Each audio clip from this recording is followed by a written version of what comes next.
sorry, I have cough, so and it's quite disturbing. So you have to pardon me. But I'll try to manage. Okay, so welcome to the technical session for the month of August. We have tried to be very consistent, and we are doing quite a lot. Sorry, last month I was not able to attend. Actually, I'm doing a certificate program, and it's quite challenging and demanding. So it's been very difficult. Hopefully, it's going to end by Friday next week. I'll be free for some time. Okay, so for today, we are starting early, and we hope that we round up in good time. And I hope that we learn a lot from, because I see this topic is a very, very important topic because it cuts across a lot of things that we do, even at home, in our place of work, in our personal businesses. So I think we should pay attention to the discussion today. Okay, so I'll go to. So as usual, this is our standard template for agenda. We'll have the opening prayer. I hope someone will voluntarily give us this prayer, and then the HSC moment, which I will take. And then if we have to do the general meeting, then Maxwell will take care of that. And then our opening remark, of course, from the chairman. And today we are looking at management of change, which Epegu will give to us. So we are very excited and expecting. So let's roll. Okay, so on that note, can someone give us the opening prayer, please?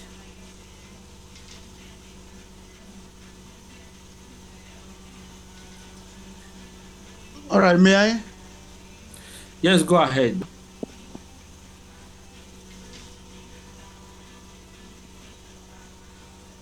Can I go ahead with that? Yes, sir. Go ahead. Go ahead with the opening prayer. All right, let's pray. In Jesus' name. Our Father and our God, we want to thank you for all you've done for us. Thank you for your mercies, your provision thus far. Thank you for beginning with us in this week. We are already heading into the weekend. We say thank you for our work, our safety, and all our businesses. We commit this meeting tonight into your hand. We ask, oh Lord, that you give us the grace to learn, share together, and grow ourselves in knowledge and in our career. In the end, we have all reason to say thank you for this opportunity to share with one another. In Jesus' name we pray. Amen. Amen. Amen. Thank you very much. Amen. Recording in progress. Okay, so for the safety moment, I think I have a very short video I'll try to quickly share. I tried to add it to the slide, but it's not working. So confirm you can see the video as it is. Yes, I can see it. Oh, okay, so if you can see, just pay attention. It's a very short video, less than 2 minutes. So word just came down, guys. The sales going through. Can you hear the sound? Yes, I can hear it. Shipping between Dock 16 and. Okay. I'll be in charge of the transition. Well, I'm glad things are looking up, but Eileen, our shipping procedures aren't anything like Dock 16's. Well, Lou's right. It'll take weeks to train everyone on 16 how we do things here. Guys, it's not like that. You see, you're the ones moving over to Dock 16. I'll be working with you to facilitate the transition to their procedures.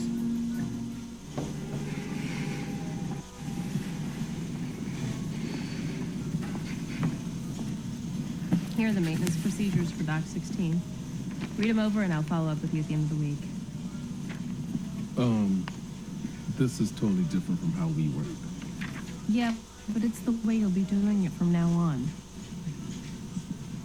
Might as well get used to it.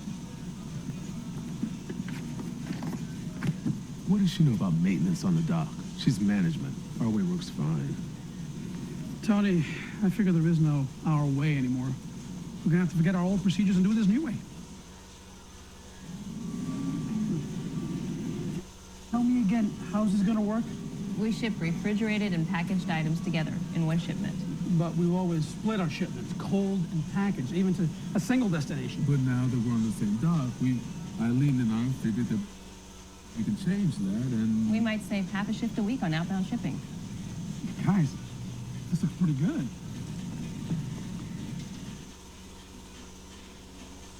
Okay, so if we heard it, I welcome comments from each and every one of us. What did you hear? The floor is open, please. Okay, so let me just give some positives and also one or two negatives. Go ahead, sir. Okay, so some positives are the management taking into cognizance the need for a change in transition officer or manager or personnel to come make the transition process easy, which is a good safety culture by the organization. But on the negative, the team who are to follow through with the transition personnel are relying on their previous skills and how they used to do it, which we call complacency. And they are not open for changes or improvements, and they just solely rely on how they used to do it, which is a negative indicator in their practices. I think that's all for me. Okay, thank you, Engineer Faith. Any other comment? Thank you very much for that. That is quite getting. Any other comment, please?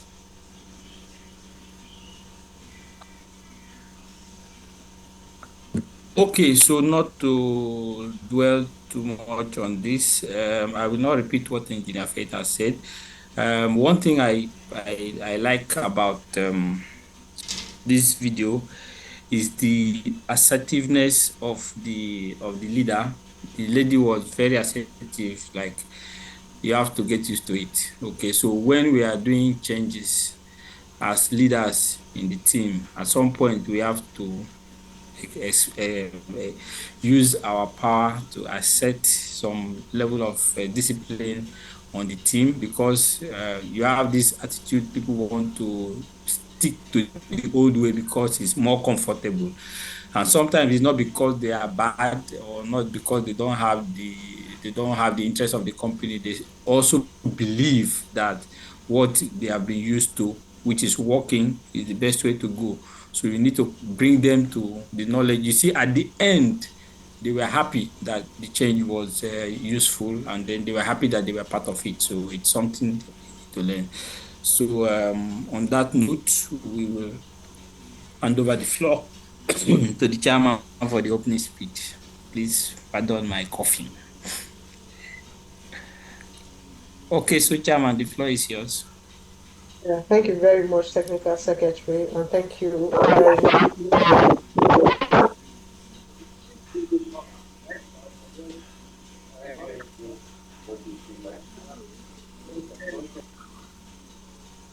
Apologies for that.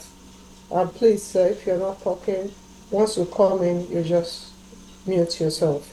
So, good evening, distinguished engineers and professionals in this call. I want to welcome you to our August 2025 technical session. We have always made it a culture to go from very far to very close to us, getting professionals in the industry, distinguished professionals, people that have actually built in a career, especially as it concerns process safety. And we are gathered again this evening not just to listen, but also to be a part of a system, contribute, and to also be able to influence people. So welcome again. Today we are considering a topic that I am sure that has been a cause for many catastrophic incidents in the past. Many of the incidents that have, revolutionized safety in the world has come from actions emanating from management of change. And like I would always tell us each time we gather here, to sit tight with your pen and paper, be ready to learn and be ready to expand, be ready to ask questions, because I am sure that as usual, this speaker is going to do justice to the subject. And it's not really about what you hear that makes the difference, it's what you do after. You try to research more, ask more questions, and expand your knowledge. You become a better safety professional, you become a better safety practitioner, and at the end of the day, you come out better. So welcome again and enjoy the rest of the technical session. Thank you. Thank you, Ma. Thank you, Ma. Okay, so we proceed. Okay, so this, like we said, we have management of change to be discussed by Epegu, Natty. So I will. So this is his profile. Is from Nigeria, a process production supervisor in a refinery. Process design engineer, process safety engineer, and CAD designer, project safety management coordinator, and DCIX, MXL simulator developer, and many more. So you can see he has a lot of experience. Started his career supervising refinery construction activities, with boots on ground, learning firsthand how facilities come to life. So from his experience, he knew that construction was just one chapter. So in order to grow, he needed to understand how systems help to build, he helped to build actually operate. So he went into the basics, such as the role of a process training engineer, progressed to process field engineer, advanced control room operator, and then to process supervisor stroke team lead. At some point, he realized that just operating the equipment was not enough. So he needed to understand how the equipment, the tanks, the pumps, the furnaces, and piping systems were actually designed and why they were configured the way they were and what made them safe or vulnerable. So it took time to build a knowledge in process and equipment design principles, which was the game changer for his engineering perspective. So after acquiring all this experience from field and design, he took the responsibility of process safety management coordinator to ensure safe operations, manage changes, and protect the integrity of refineries. So to further deepen the technical safety knowledge and back it up with strong credentials, he enrolled at Stepling Engineering and went through intensive training in HAZOP and hazard facilitation, both analysis, quantitative risk assessment, fire and explosion risk assessment, safety integrity level assessment and verification, layout protection analysis, and hazardous area classification. So using industry grade tools like the Aloha, PHA Pro, and the rest of them. So he has a master's degree in chemical and petrochemical engineering technology from RSU, currently engaged in PhD in chemical engineering at the Federal University of Petroleum Resources. So join me as we welcome Epegu Natty to the floor. Welcome, sir. Thank you very much, sir. Thank you very much. Okay, so at this point, I will stop sharing and then let you share from your end. All right. Okay.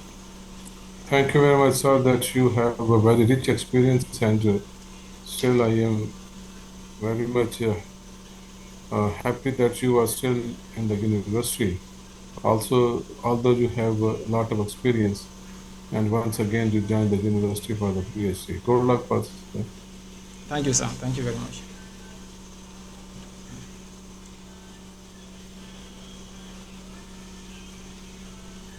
Okay, I just sent you a request. Please confirm. I can share my. Okay. Yes, you've been Go allowed. ahead and share.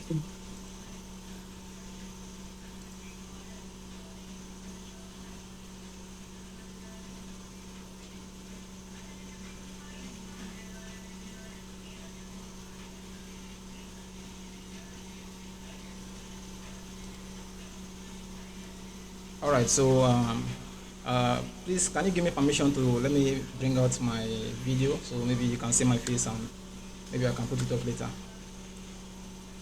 Please go ahead if it will permit you. We don't see your face also. Okay. Then let me just keep it off. All right. So, I just first of all I want to appreciate the Nigerian Institution of Safety Engineers for inviting me over to be a speaker today. I believe I'm not actually the most experienced or I'm not the best, but I think it's maybe due to one or two information that I'm here today. So I want to thank the chairperson of River State chapter of Miss Engineer Dr. Oloka Okeke. I want to thank Michelle Ile for inviting me here. I want to thank Elijah, which is the secretary. I want to thank every other person that is listening. You guys took your time to come and also learn from this topic today and also share your experience for this topic. So I just want to thank you, everybody, for doing that. So just like the topic was... Yeah, sorry, Engineer Natty. Please, Yeah? you can put on your camera. Go ahead, put on your camera. It's fine. Okay, let me see. Yeah. Start video.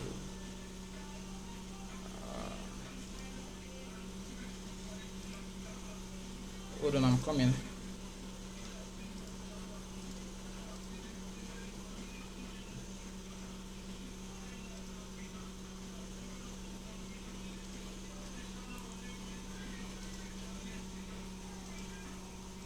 Okay, I think he's not coming up. He's not actually responding. Can you hear me? Okay, that's fine. You can go ahead. Okay, he's not responding. I'm trying to do a recording from here, so maybe the recording is interfering with this video. So, okay. So let's confirm we can see my screen now. Yes, we can see your screen. Okay. All right. So first of all, the topic of today is operational challenges that can actually kill, and trying to embed management of change in our day-to-day plant operations to prevent process safety failures. So the discourse of today is aligning management of change and safety, since the platform we are on today is about safety. So I was introduced, my name is Epegu Natty, and I am actually from Nigeria. So let's actually go forward and see what we're going to be doing today. So the contents of today is, first of all, we just give a brief introduction of basic history of some events that occurred that brings about this safety and management of change. And from there, we'll go forward to talk about why MOC today. Then we'll look at what is MOC. We'll look at why we develop MOC. We also look at MOC as part of 14 PSM elements. And then from there, we look at the MOC workflow. We look at changes that require MOC. We also look at embedding MOC in operations. We also look at MOC and personnel changes. We'll go forward to look at common MOC pitfalls and benefits of MOC, and finally, incidents in Nigeria, some minor incidents in Nigeria. So this is what you're going to be looking at in this our discussion.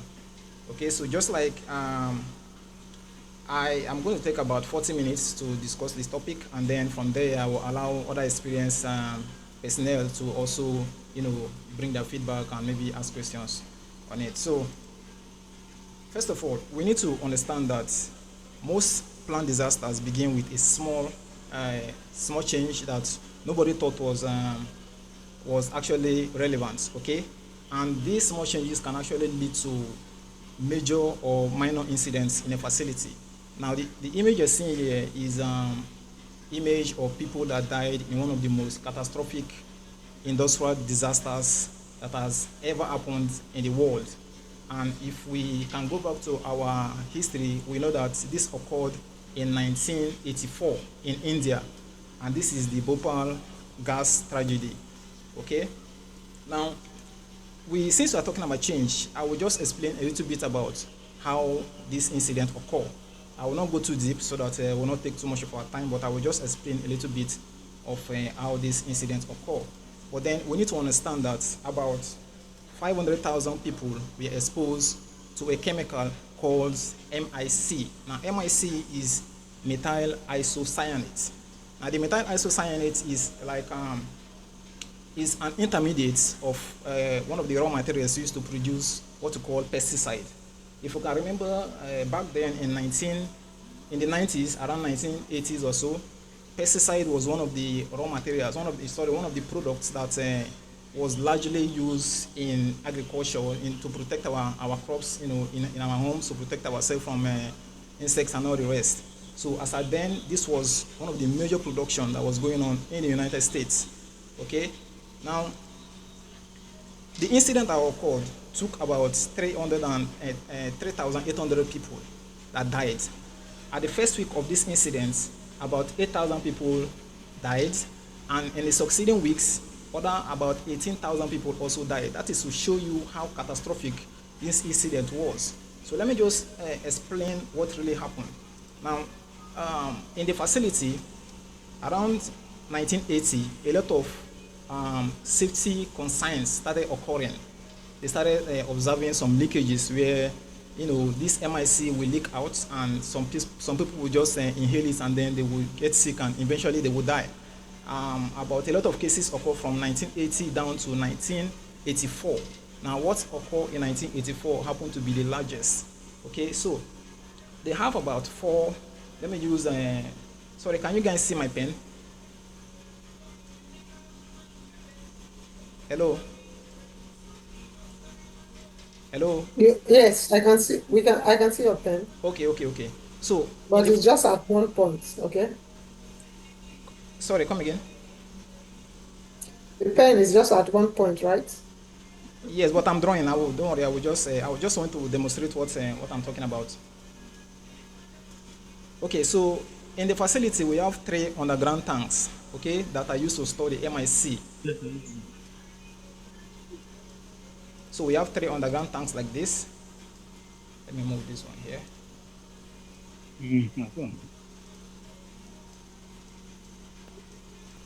Okay, and then we have a nitrogen that is supposed to pressurize the tanks in order for the pumps to be able to, push out what we have inside the. Huh?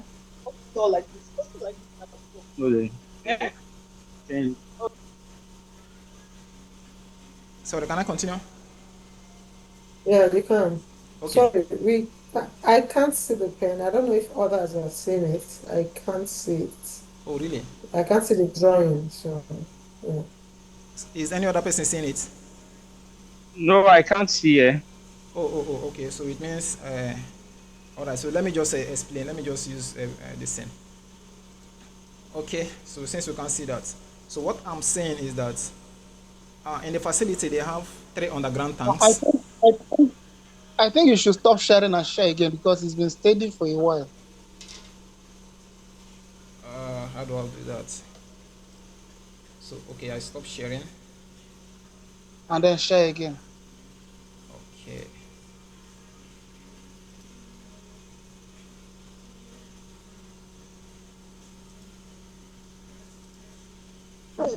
You can just kindly stop the sharing and try sharing again, Hey, because your screen has just been steady for some time now.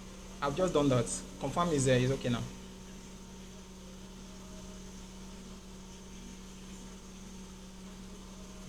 Is it okay? Can I continue? Yes, we can see it again. Yes.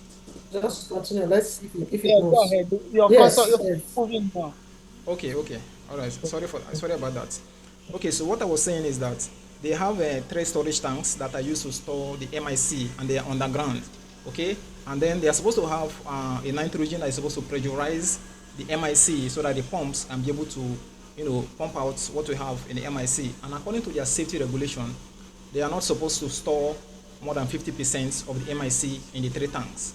Now, in 1984, there was a decline in the usage of the pesticide, so they had to store more of the MIC in the tanks, and they were able to approach more than 50% up to, let's say, 80% of the storage tank, right? And at the same time, there was an incident that occurred that a line heading to the 3 tanks was clogged, so they needed to do some maintenance on the line. Now, they needed to use water to actually push out or unclog the line, which they did. And after the activity, something happened.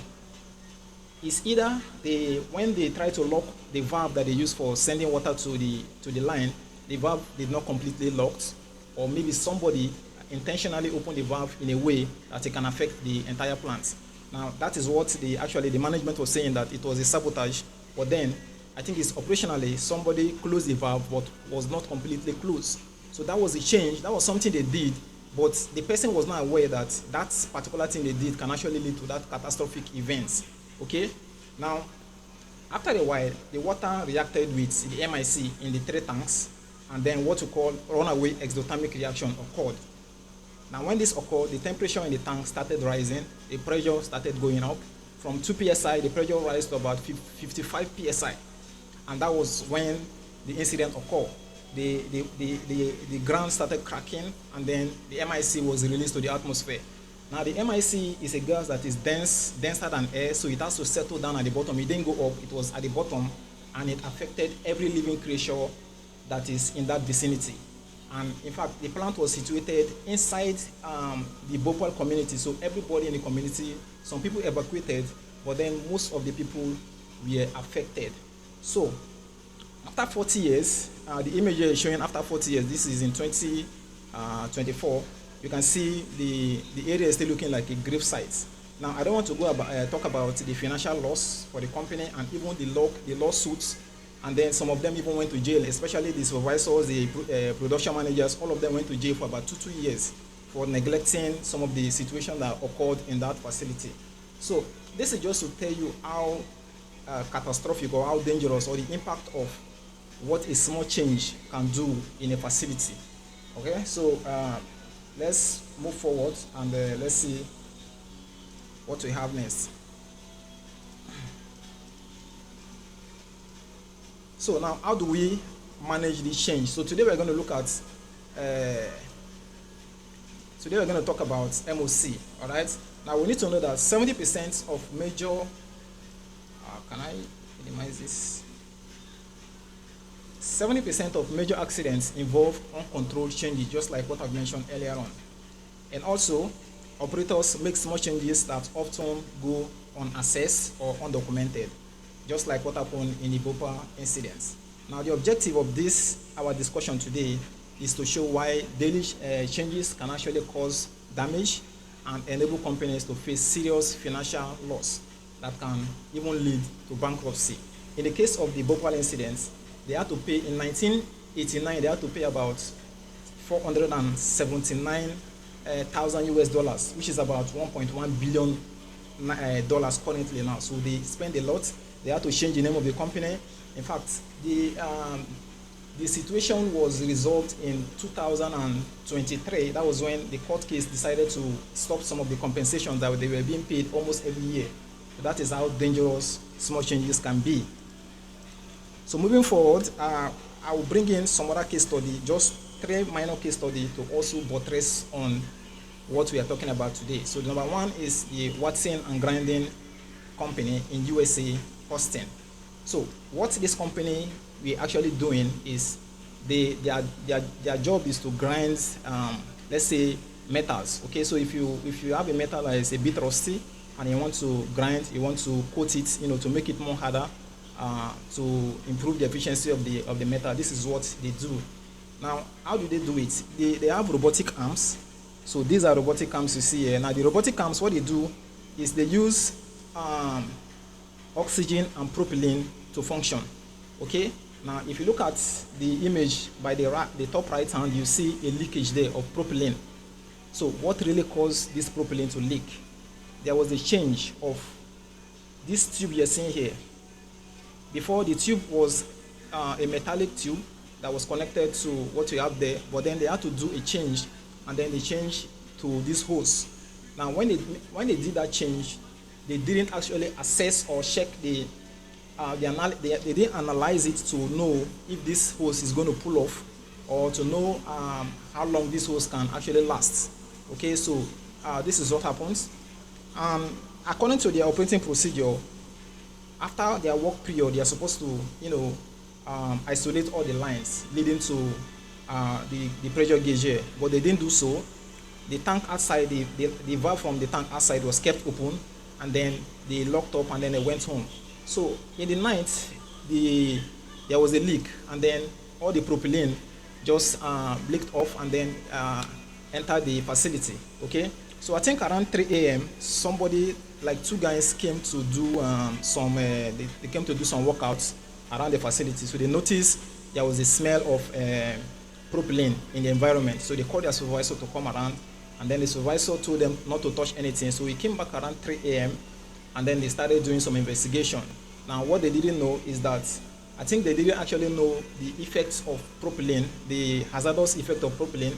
So the supervisor went to put on the lights. Now, immediately you put on the lights, the explosion happened. And then this is the aftermath of what really happened. You see, all the buildings around the facility got damaged. And about two persons got killed, and about 200 homes were damaged. So let's look at the key failures here. One of them is, according to the reports, there was no PSM rules that was guiding their facility as at then. Okay, so there was no PSM, or even if there was, the PSM was very weak. And then because of no PSM, there was no PSI, which is a process safety information, or it was updated anyway. And then also, they did not actually carry out hazard analysis enough to understand the hazards of propylene. And then when they were changing the hose, they didn't actually carry out a good mechanical integrity test or information to know that the hose will not actually last for a long time. So like I said, there was no management of change. Sorry, I think I'm talking too fast. I just want to wrap up before 40 minutes. Confirm you can hear me, please. Loud and clear. All right. Okay, thank you, sir. All right, so moving forward, let's look at the second case study here, is the Wacker situation. Now, what happened here is that I think this incident is for the maintenance guys, for the mechanical engineers working in the field. What happened here is that this is a heat exchanger. Now, they needed to tighten the bolts of the heat exchanger because they noticed that there was the line was lagging a bit, so they needed to tighten it, and they called in some contractors to come in and do the work. Now, when the contractors came in, they asked them about their procedures for tightening a bolt, and then when they brought their procedure, they noticed that there is what they call torque. Now, the torque is the amount of force that you use to hold two things together so that it stays rigid. Now, they find out that on their procedure, they have just 40 feet-pounds as the torque that they're supposed to use. Now, the material for this heat exchanger is the one at the bottom here is graphite, while the one here, the one at the top here is actually steel. Now, if you want to tighten graphite and steel, you need to use 15 foot-pounds of torque to tighten it, while for steel to steel is 40 foot-pounds. But since the procedure was not there to actually show them that, okay, we should use 15 and 40, they decided to go for 40 for the both sides. Now, that was what actually caused this accident in this facility. Okay, so there is a lot we can talk about, but just because of time, we'll just go forward and look at the adverse effects. So this was the leak at the top here. You see the leak erupted, and then also at the top of this facility here, this is where the incident occurred. Now, if you look very closely, you see that there was just one point of egress, like just one point of a ladder to go down from the platform. And also there were other contractors doing some installation on that same platform. Now, when this incident occurred, there was no way for them to escape through because the heat exchanger was just very close to the point where they were supposed to go down.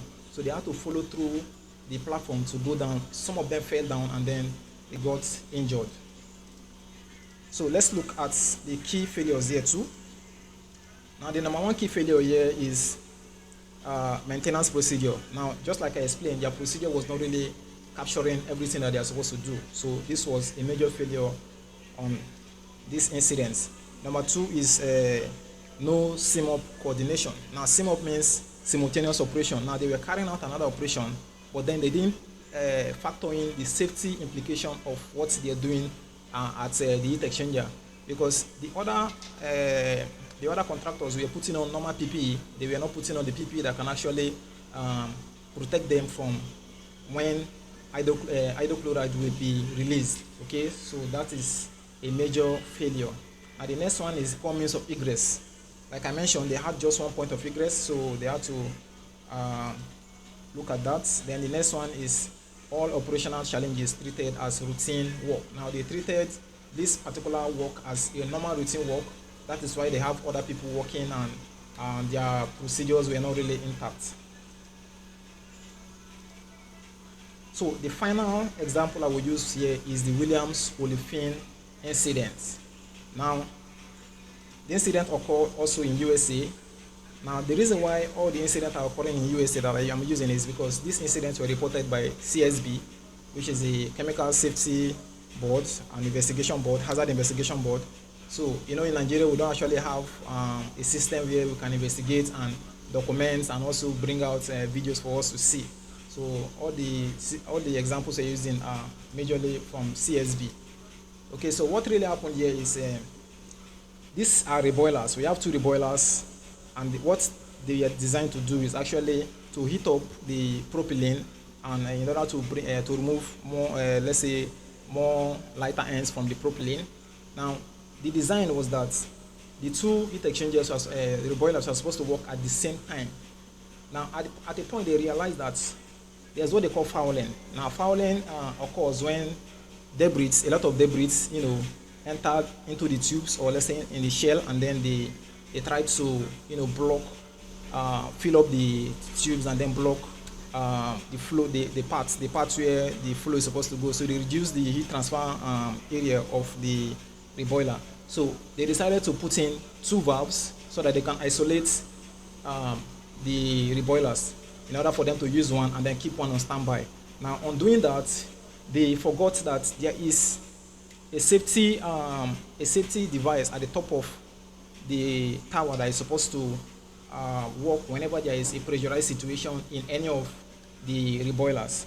So a particular day occurred where they realized that the one they are using, the reboiler they are using, the water flowing into the reboiler, the hot water flowing into the reboiler was not flowing at maximum rate. So with that, they decided that I think there is fouling, so they need to switch back to the one on standby, because that one was maintained and is on standby.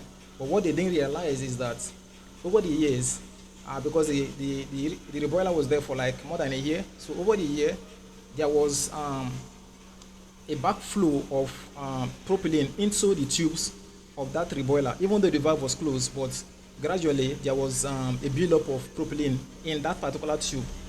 Now, the supervisor went to the field and then he opened the valve for water to enter the reboiler, because they need to preheat the reboiler before they can start switching the reboilers.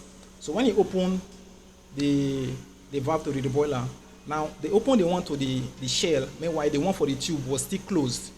Now, since there was already propylene inside the tubes, the pressure inside the tube started building up. Now, from the control room, the control room operator saw that the pressure was building up. In fact, they even thought that maybe it was a malfunction of instrumentation, right? But the pressure started building up. And because that valve was closed, there was no way the pressure can actually be relieved because they closed the valve and it was not open yet. So within 3 minutes, there was actually an explosion. And then 2 people died. The supervisor and another operator working in the field died. So let's look at the failures in this aspect also. Now the key failure here is the block-in reboiler. So the heat exchanger was inadvertently isolated from its relief system, of which I talked about earlier, and then inadequate hazard analysis. A lot of things happen that I can't actually explain in terms of analysis. When this situation occurred, the supervisor tried to call his superior for them to, actually put us together to see what the situation was, but we couldn't reach the supervisor, and he had to go in alone to do it and communicate to the control room. So they didn't actually analyze the situation very well before they started the operation. So this is an issue. And the poor equipment design. From the designer, they designed it that the 2 of the boiler will be working the same time. So that was the poor design. The procedural deficiency, lack of clear startup procedures and communication between shifts was an issue. Management of change gap was an issue. Modification made without comprehensive process hazard review.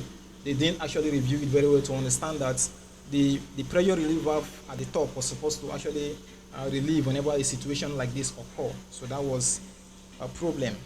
And then emergency response was also delayed.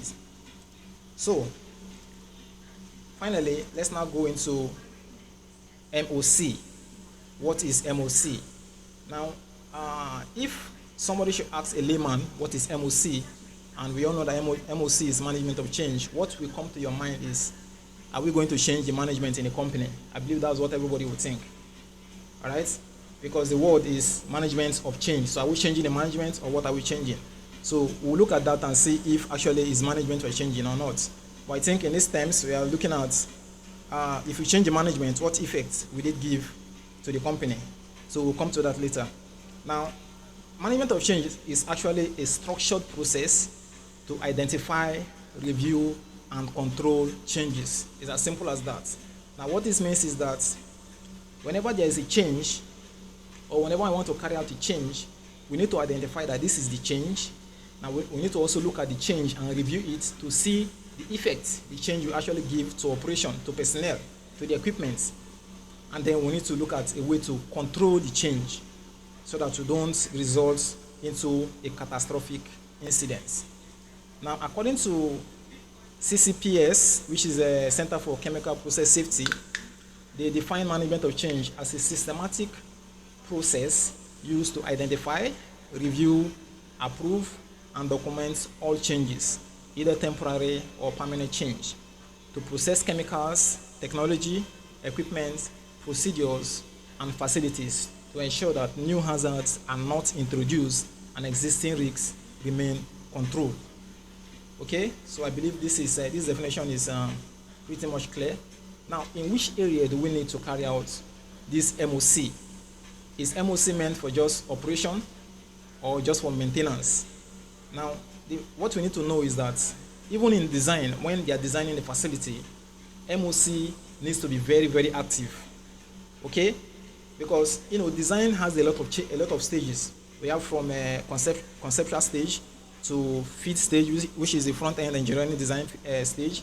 We have the detailed design, then we have construction, commissioning, operation. Now, all of these stages, the design is being updated, developed and updated. So let's say from the conceptual stage, we had a design, and then when we get to the feed stage, we want to change the design a bit. The management of change should be able to look at the design that they want to change and assess if that change will affect operation in the future. Okay, so if we want to remove, or let's say we want to add a a drain line, a drain valve in a new design, you need to look at the drain that they want to add and say, okay, is this drain going to affect operation in the future? Is it going to cause an accident in the future? So that is to say, MOC is not meant for just operation, but from the design stage. Okay, and also MOC is meant for equipment. All right, mechanical integrity of the equipment is meant for that. So whenever you want to change an equipment, whenever you want to modify an equipment, you need an MOC to actually look at it, to review it and see if it affects operation, affects personnel, affects the management. And then next is procedures. So procedure, let's say we have an operational procedure and then we want to review the procedure, you want to change it. We need the management of change to actually look at what you want to change on the procedure, because changing the procedure can actually affect operation and will affect personnel. So it's very important, and MOC is embedded when procedures are being reviewed or changed. So the next is people. So just like I mentioned earlier on, are we changing? If you are changing management, is it part of management of change? Now we are talking about people now.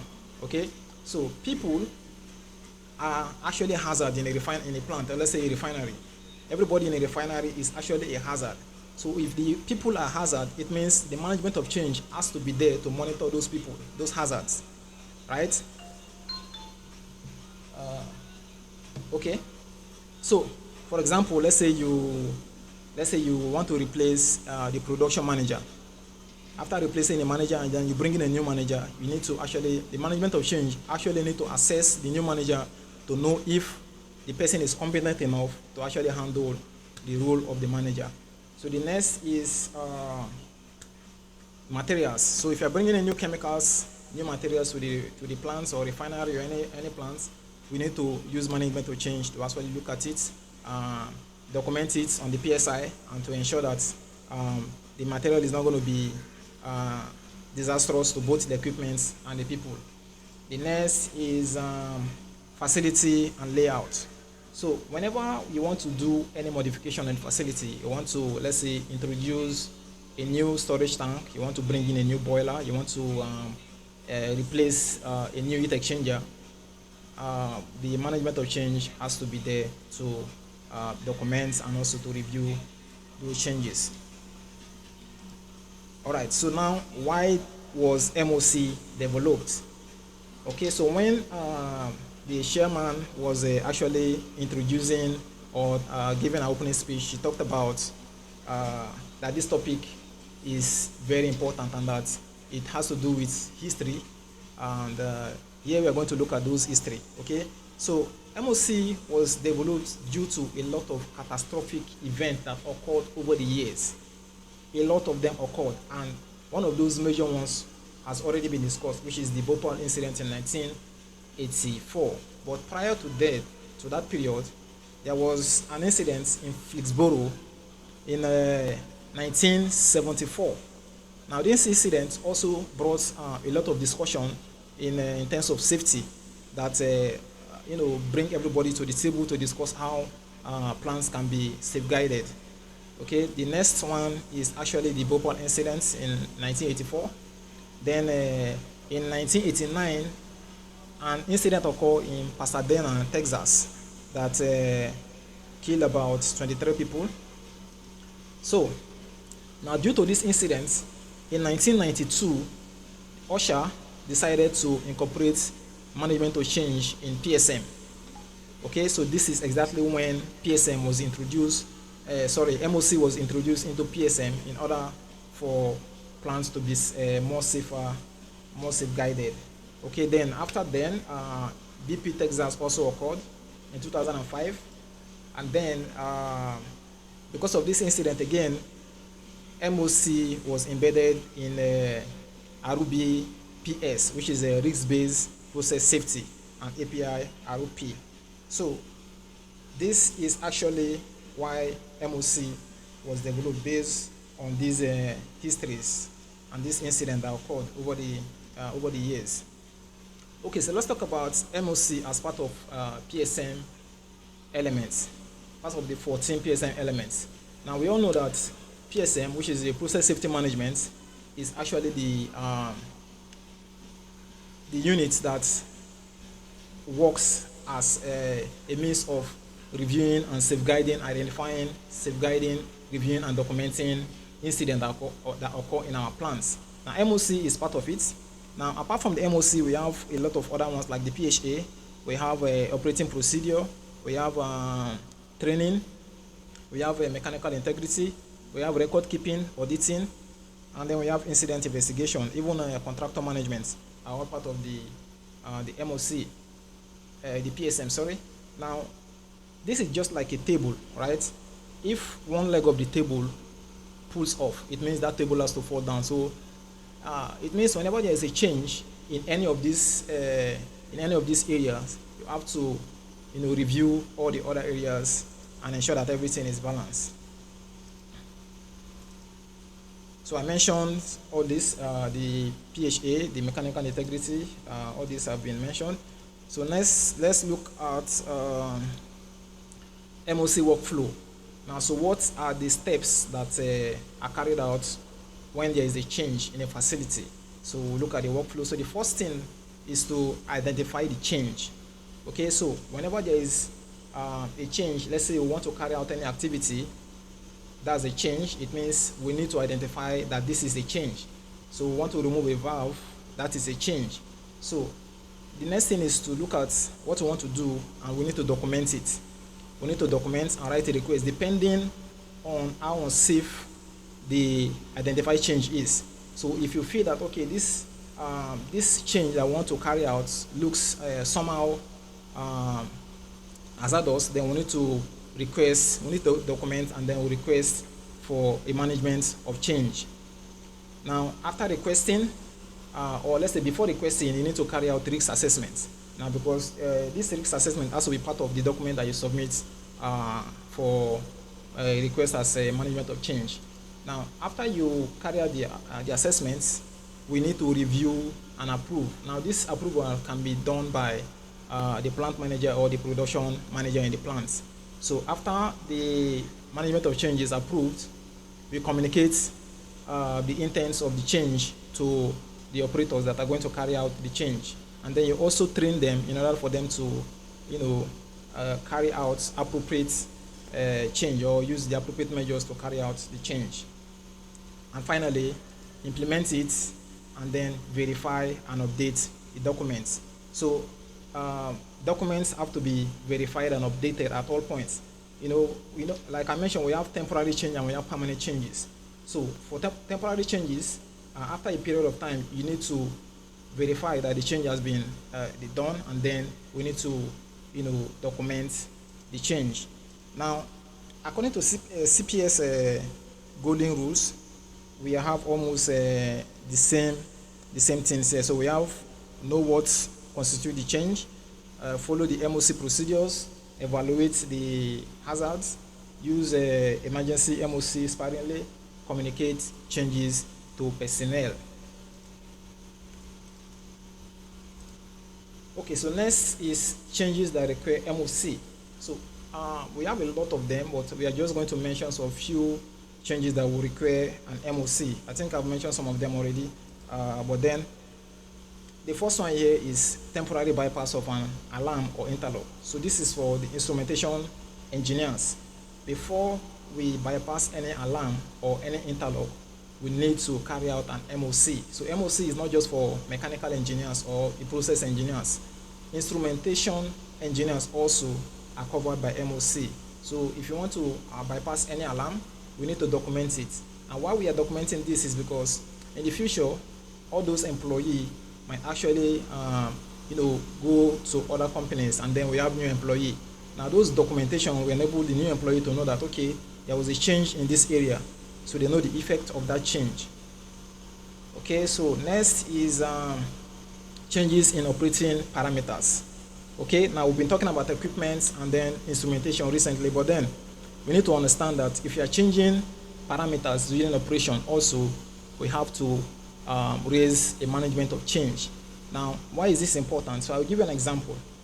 Imagine you are working in a refinery, and then the operating parameter, let's say the temperature, we are supposed to refine at about 360 degrees Celsius. That's the optimum temperature for separating our products. Now imagine that we want to change the parameter to about 390 or 400 degrees Celsius, right? We need a management of change to inform the operators, the control room operators, the supervisors that, okay, this temperature we are taking, we are raising to what is going to be the adverse effect. For sure, we are going to get more lighter ends, so it means your diesel will increase, your naphtha will increase, but what happens to your residue? It means your residue is going to be very thick, and if your residue is very thick, it's going to affect your pump, which is your residue pump. It's going to be affected. The flow rate is going to be affected. So we need to, understand this, and then so that we can be able to train the operators on what to do if this change is to occur. So the next is equipment substitution or modification. So if you want to substitute any equipment, for example, let's take for example a pump.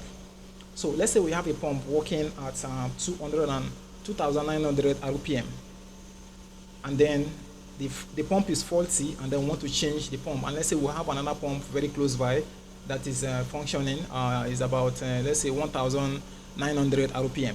Now you see the difference. The revolution is different, but then we want to use it just because we want to achieve our aim. Okay, maybe while waiting for us to purchase another pump.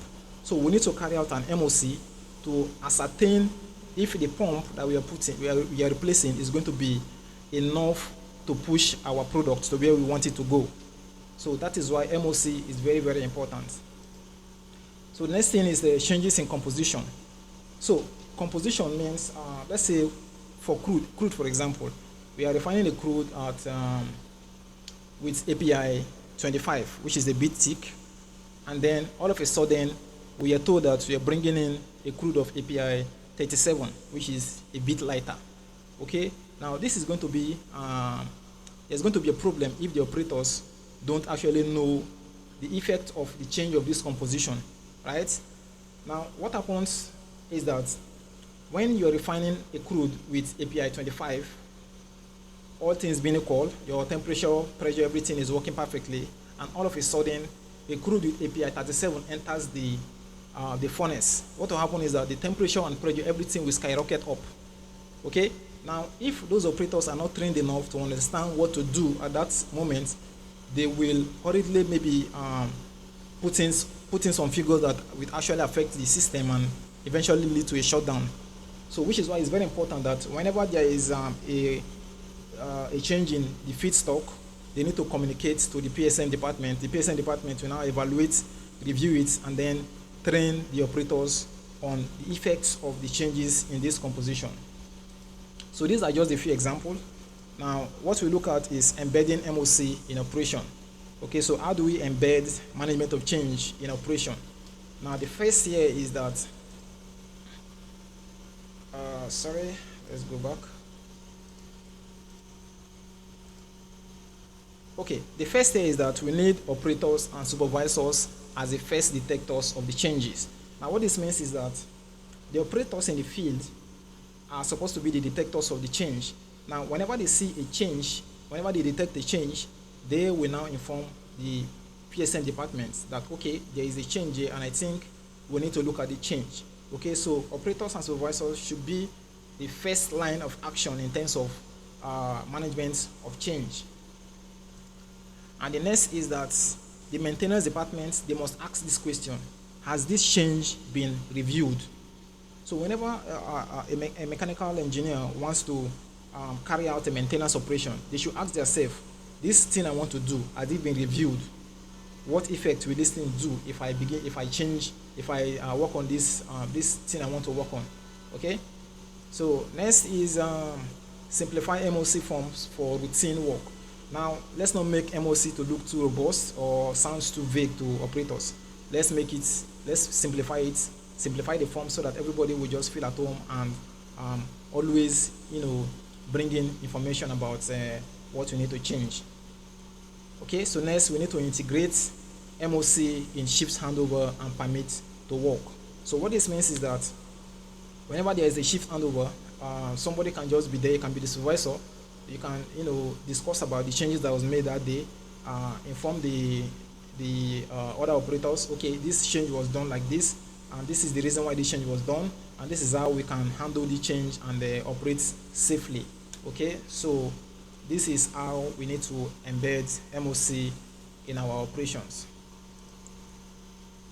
Okay, next is MOC and personnel changes. So I think I've mentioned this earlier on, but we need to also know that while many people think that MOC only covers equipment and process changes, one often overlooked aspect is personnel change. I've mentioned an instance where a production manager is replaced, and then we need to checkmate and understand if the person can actually handle the role. So also for contractors, whenever you are bringing in a contractor to your site, you need to actually assess their skills and then their safety orientation.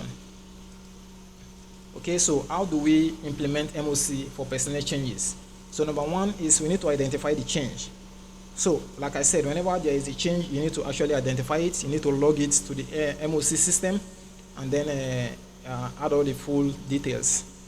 So next is you need to assess the risks. So I've mentioned earlier on that everybody in the plant is a hazard. So what it means is that at all points you need to assess the risk of that particular person. So you need to look at the skill gap. You need to look at the tasks that you're going to assign to that person, if the person can be able to handle the tasks. Now, next is you need to mitigation measures. So number one is training. Number one is you assign a mentor. Then the final one is you restrict high tasks. So what this means is that before a new person that is just employed in a facility, before the person handles any work, there must be training. And also you can assign a mentor. Let's say somebody that has been there before can actually teach the person more. And also you restrict some tasks that the person might not be able to handle. So next is approval and communication. So if you assess the person and you understand that the person can actually handle the tasks, then you approve and then you communicate to the authority. And finally, you document and then you close the MOC. So let's look at common MOC pitfalls. So the number one pitfall is treating MOC as a paperwork only, not as safety culture. Now, many companies are fond of avoiding safety because they feel safety is very, very expensive. And it's true, safety is expensive. But then, you will always say safety is expensive until you have a catastrophic incident in your facility, right? So everybody should treat MOC as a safety caution, not just as a paperwork. So number two is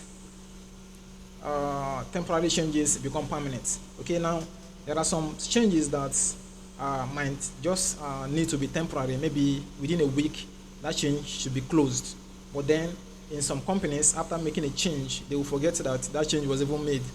They will just dump everything. As far as their production is going smoothly, they will dump it and then they move ahead with other things. So this is a serious problem.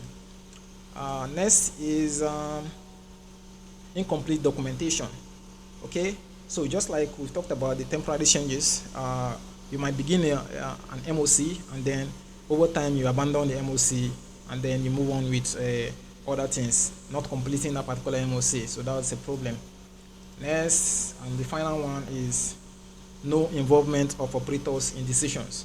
So for MOC, you have to involve the operators. Whatever happens, whatever information, whatever decision was made, the operators should be informed. They should be trained and they should be informed. All right, so let's look at the benefits now. The benefits of having a working MOC in a plant. First one is to prevent cumulative risk.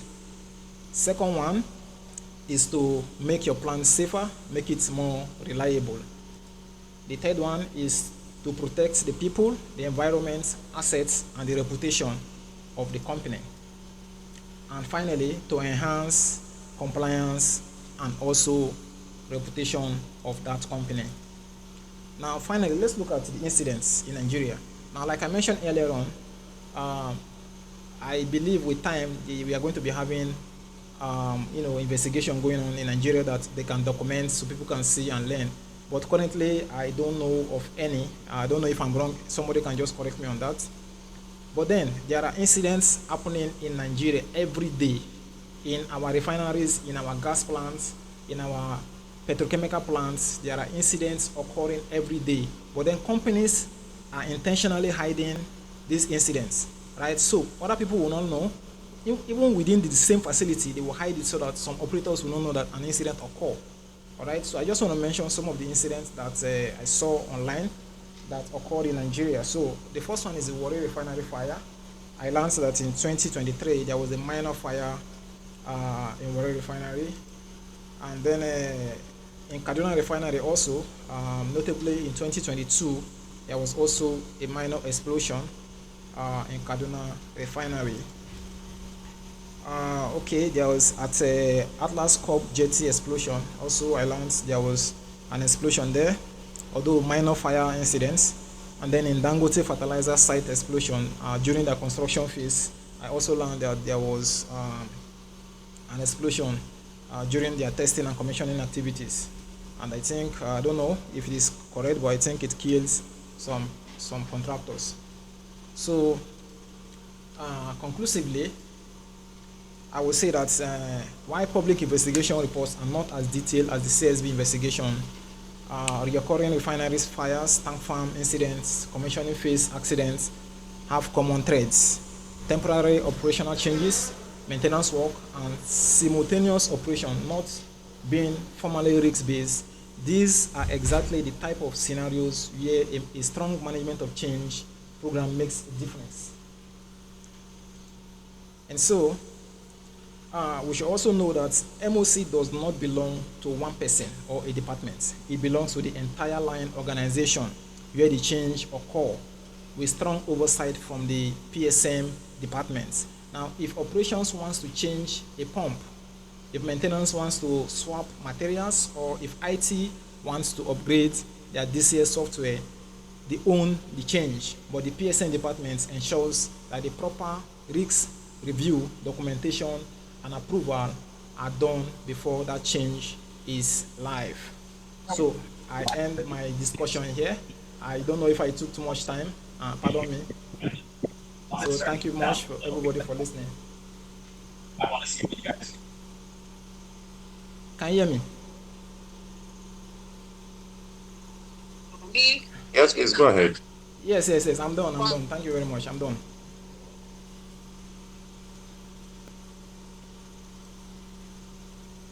Hello? Okay, thank you very much for that wonderful presentation. Yeah, welcome, sir. I'm sure we have learned a lot from this.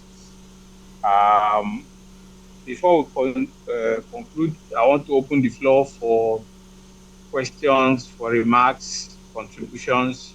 I'm sure there are others who have experience on management of change who would want to share with us. So the floor is open for contributions, even though we have overshot the time, but it's for a good cause.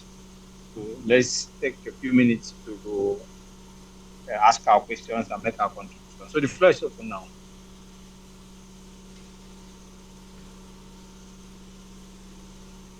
Confirm you can hear me. I can hear you clearly. Okay, so let's rub minds. Let's talk about this for a few minutes.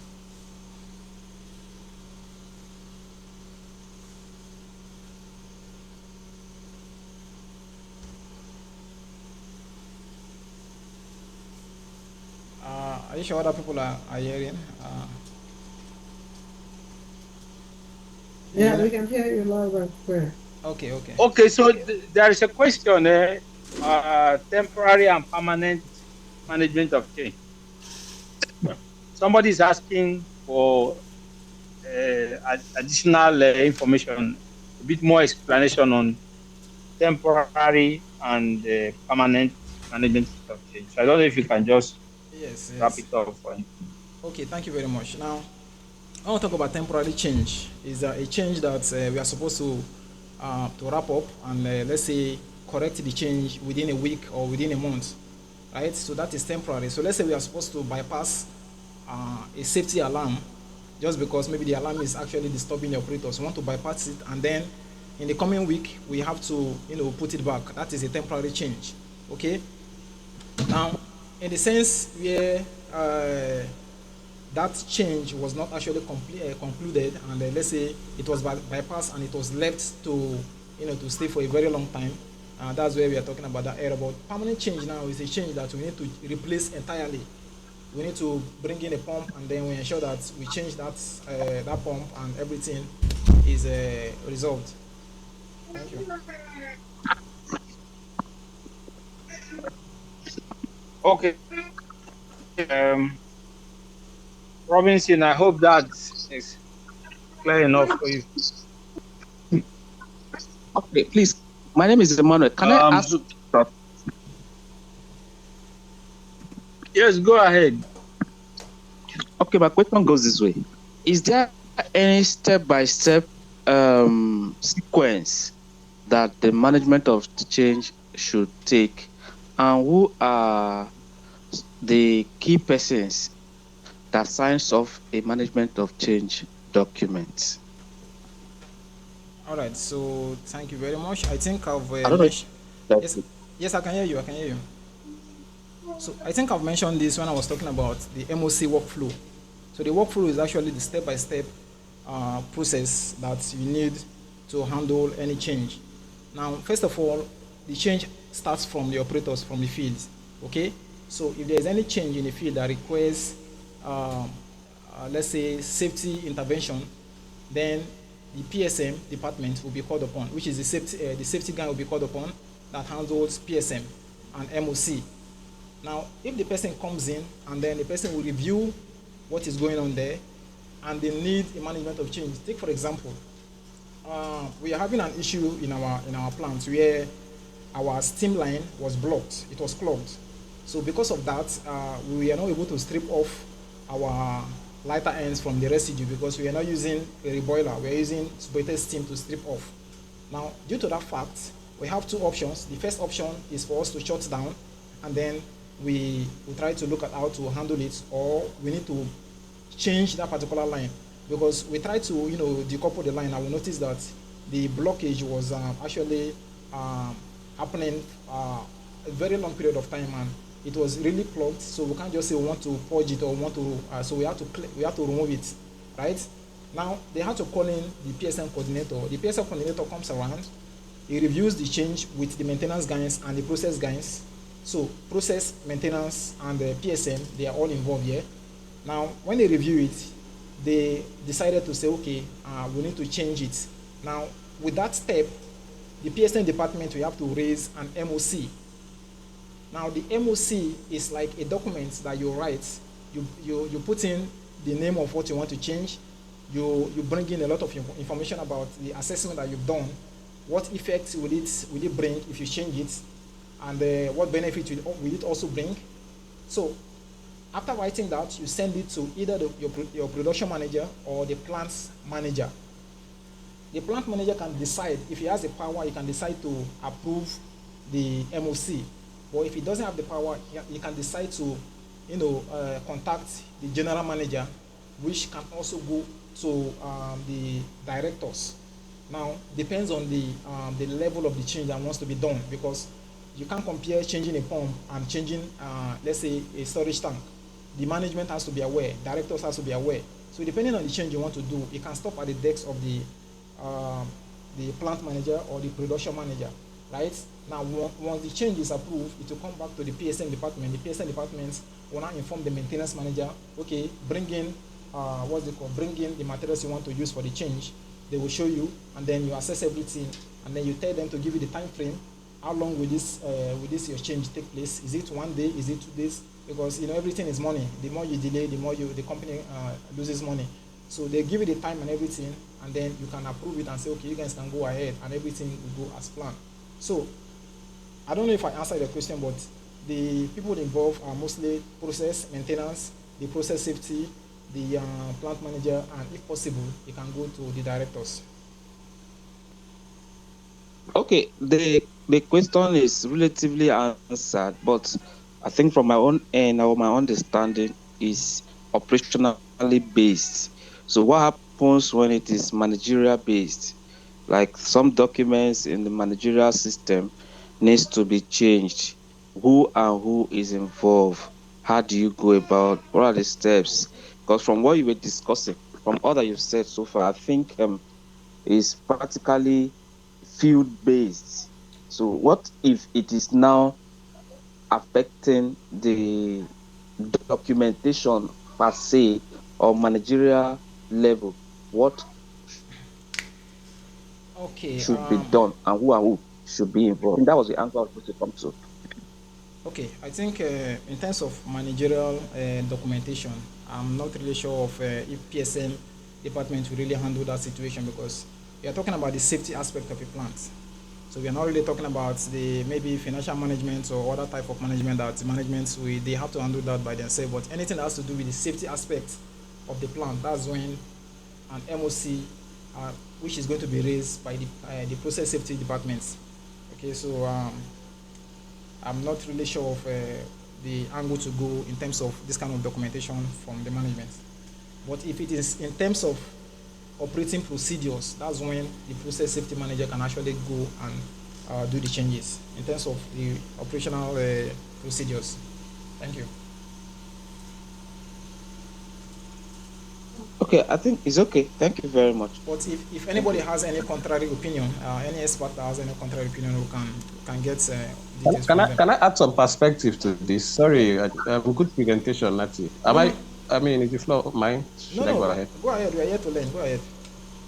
Okay, just by way of my name is Okono Duak, graduate of University of Port Harcourt. By privilege, MOC coordinator for Chevron, and this is a very good thing because it cuts across every organization, not just even in the process safety aspect. But I'm sure if other industries like manufacturing and all of that could begin to put MOC in place, it will cut down on a whole lot of the accidents and incidents that occur in most of our plants and facilities, exactly. right? Not just the oil and gas. So just to add perspective to some of the questions raised, temporary MOC is a question on temporary MOC and permanent MOC, right? For my organization in Chevron, what we do is for temporary MOC, these are changes you make. So it's generic anyway, not just Chevron. These are changes you make, right, to continue safe operation pending when the permanent repairs will be put in place. So it is not a change that aligns with applicable codes and standards, let's say API 14 stuff. For instance, you have a line that has maybe a control valve and then you want to work on that control valve because it's faulty or stuff, and you want to introduce a temporary bypass line to bypass that control valve or stuff, right? That bypass line now is now a temporary mitigation, depending on how you're looking at it from, because of course the reason why the design has that control valve is so that you can control perhaps flow, pressure, or whatever. So if it is plugged or for maintenance purpose you want to bypass, that's temporary MOC. You need to put it in, use the MOC to manage it. Why is it so? Because using the MOC will enable you to have a timeline for that MOC, right? Maybe for 2 months you want to temporary bypass, and then within that 2 months, it will be flagging to you that, hey, guy, you need to remove that temporary mitigation and revert back to original design. Because the challenge with having a temporary change in place for too long is that, right, communication might not be sent appropriately, and then over time that might rupture and compromise the integrity or the reliability of that operation or facility. So temporary changes are put for a period of time to enable you carry out maybe maintenance campaign, maybe procurement of the suitable design equipment. They are not actually desirable, but they are suitable for certain durations, but they are not supposed to be there forever. While permanent changes are changes that you put in place that would last the life of that facility, right? So that's basically the difference between temporary and permanent changes, or permanent MOCs and temporary MOCs. One, permanent MOCs follows applicable code. So if API 14C says downstream of every pump you must have X, Y, maybe check valve, right? And for whatever reason the design didn't have it, and now you want to install a check valve there, or maybe perhaps you want to put in a ball valve so that you can isolate that section in future. Perhaps it wasn't there as part of the design, then you're introducing it, and that change will now last the life of the facility. It is not intended to be removed. That is permanent. But if it is a change that you're putting it in place just to ensure safe operation at the moment. Like you mentioned, bypass.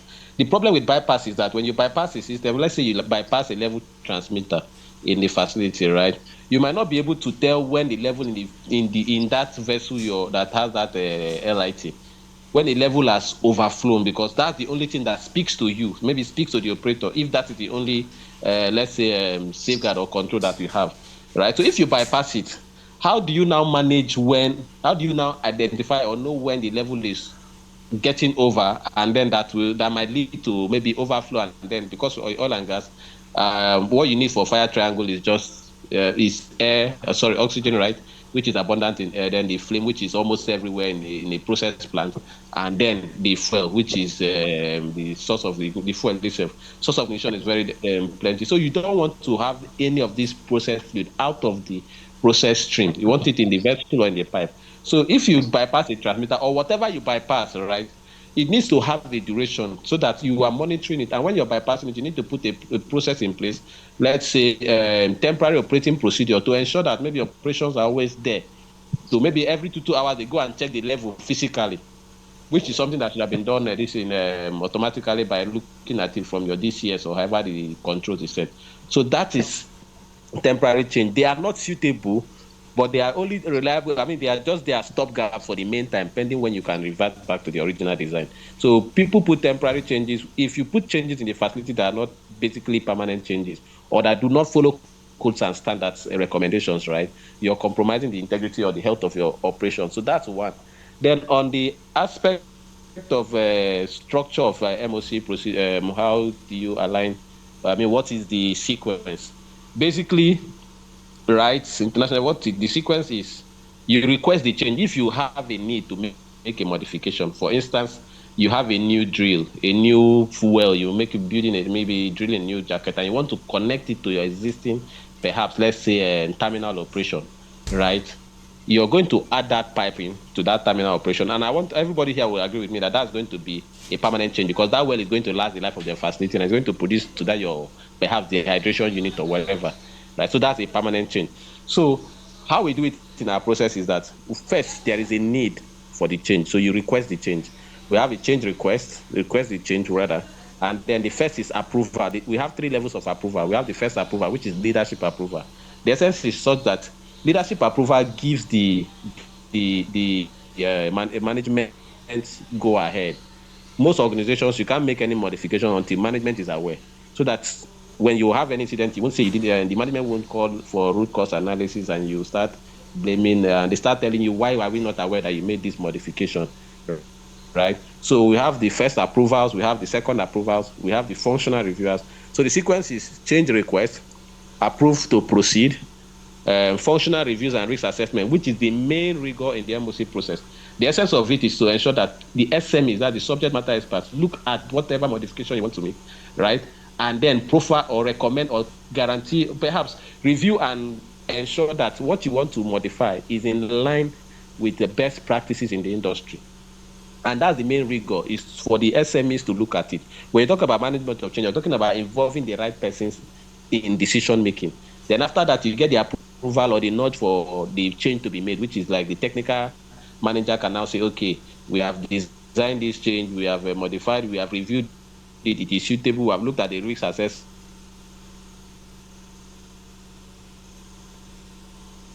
and something that is approval to make the change. The next sequence is the change execution itself. And after that change execution itself, you carry out checks, which is most organizations call it pre-startup safety reviews.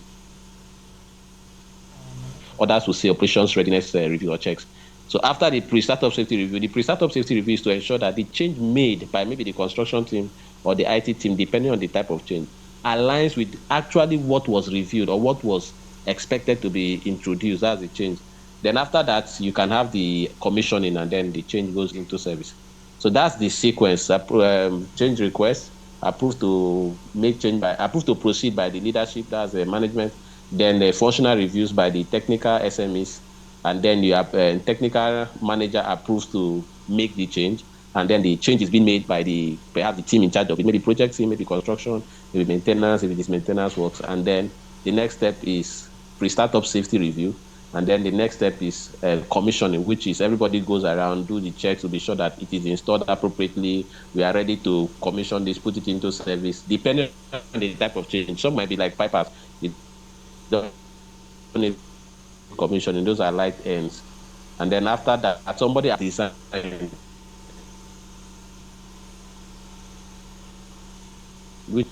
then the change is put in service. So if it is a temporary change, once you put it in service, it is expected that the facility owner or whoever begins to follow up to make sure that everything needed to revert the change back to original design is in place, right? Because you don't want to leave it for longer than expected. I'll give you an instance. You have a TLR, temporary leak repair, like all these diamond wrap you put on a leaking line, or the ones that your brothers in the communities will go and puncture a line and then you come and put a wrap, right? Those diamond wrap, they have service life, which is like some of them 5 years, some of them 15 years. The temporary change should not exceed the service life of that temporary material you put there. Because if it exceeds, you cannot guarantee if that temporary material can continue to hold that line. So that's the essence of making sure that temporary change, once you put it in place or put in operation, you need to begin to look out for the permanent repairs well ahead of the due date or the date for which that temporary mitigation would have expired. So that's that. And then I think somebody talked about asked a question around the leadership, is it approvals also? So this is my perspective anyway. And when the presenter shared it, I was very impressed that we are disseminating this information to the wider field. So it's not just in the process industry. You can also apply it even in management. Document updates. The essence is that, for instance, managerial documentation. I know some organizations have document control units, right? We might not really follow through the process, through the management of change process, but for like my organization, we try to extend it to almost any modification you're doing.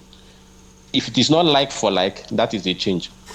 So if you have a 2-inch ball valve and that ball valve is faulty and you want to introduce another 2-inch ball valve, the same design material, the same size, the same everything sitting is the same, you don't need an MOC for that. You don't need to do an MOC. MOC is only done when you're changing what was there to a different thing. Perhaps the material of the design might change.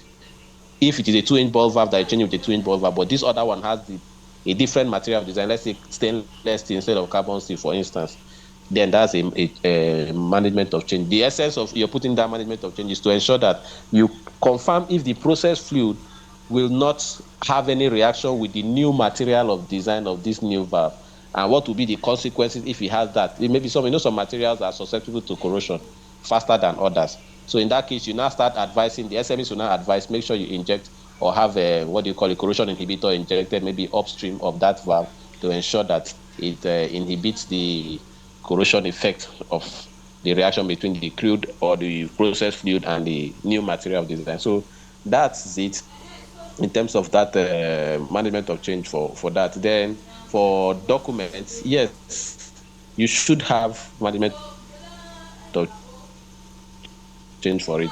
We also have a management of organizational changes, which is not for process safety, like he has mentioned, right? We also have for well control and all of that. But generically, surface management of change should cover almost for anything, even if it's structural modification, as long as some organizations restrict it to just process safety. Some will encompass. We will encompass to make sure that we don't expose our personalities. Our personnel. We don't expose our assets. We don't expose the community. We don't expose. We don't want to have anything to do with legal tussle and all those litigation. So those are one of the reasons why you put management of change in place to ensure safe operations, to make sure your personnel are safe for economic purpose. Maybe the new change they want to make is going to be more economical to operate than the initial one, and all of that. So that's my perspective. Sorry, I may have taken so much time, but Natty, very great job. No, thank you very much, I hope you Mr. can share this slide with me. Thank you very much, Mr. Okun. You've actually expanded the idea very well. Thank you very much.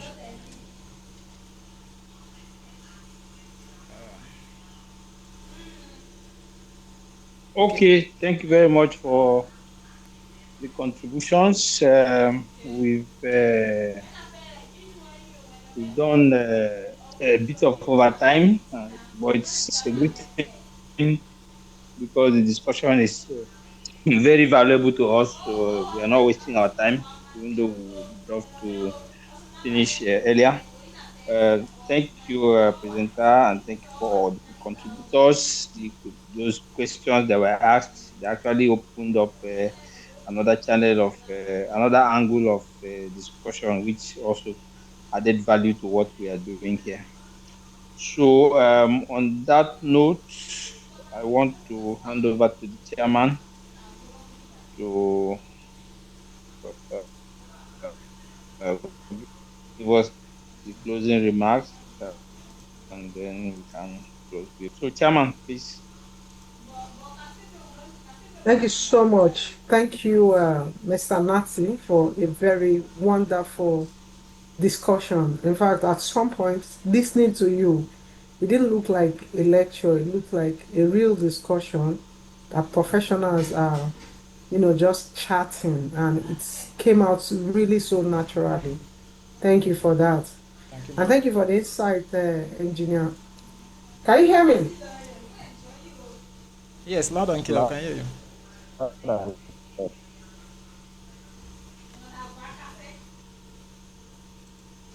All right. I thought I heard someone else. Okay. So thank you very much. This other part of the this perspective that you're giving to us, and for all the people that contributed in question. Someone in Samsung here. I didn't get the name. I think he was the one that triggered the flow of questions, and of course, Robinson for that question about permanent and the temporary changes that actually gave us Can I a quickly lot just of. introduce myself? My name is Ledogo Emmanuel, not Okay, Samson. so yes, it's Samsung XM. So maybe you have to rename so that we know who we are talking to. Mr. Emmanuel, thank you for the insights that you give to us, and the thought-provoking question that came. And again, thanks everyone for being a part of this. I'm sure that this kind of interactions will only bring better engineers. We know that today, historically and even in the present, changes have been cause of a lot of issues. And if engineers are very mindful whenever there is change, and they are even able to recognize the point where they should stop and try to to stop and look at it again. Something has changed, something has shifted.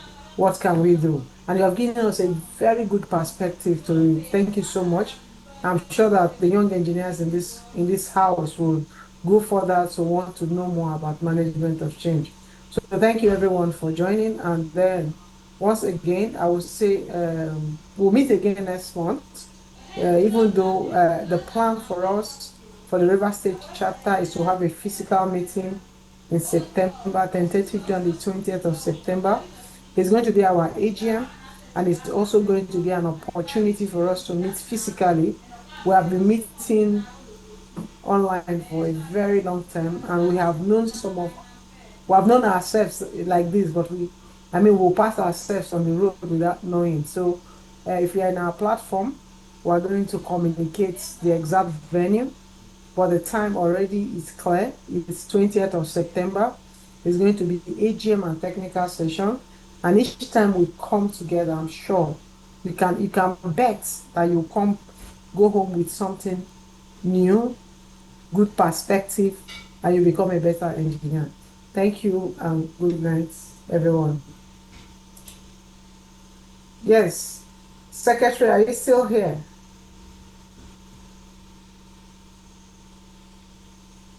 No, I can't see him.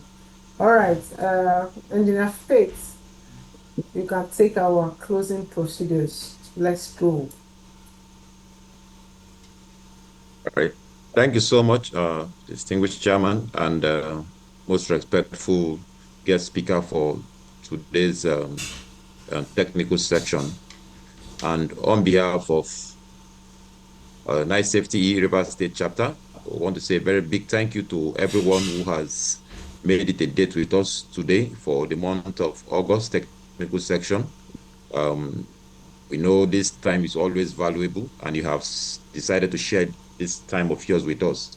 We don't take it for granted, as we look forward to also having you next month, hopefully physically, as we also look forward to having another exciting moment in the month of September. All right, so just like we all started, we'll also end this section with a closing prayer.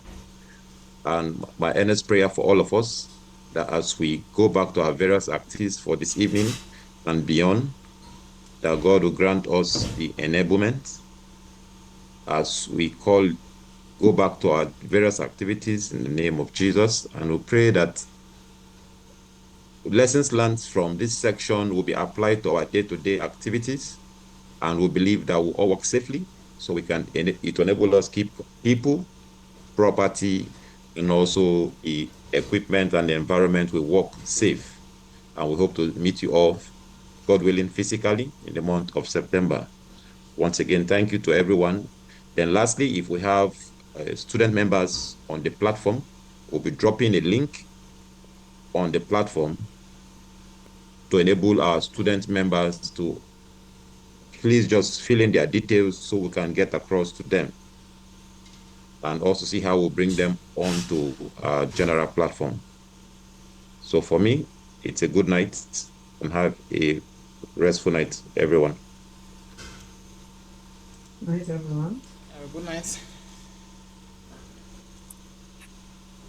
Recording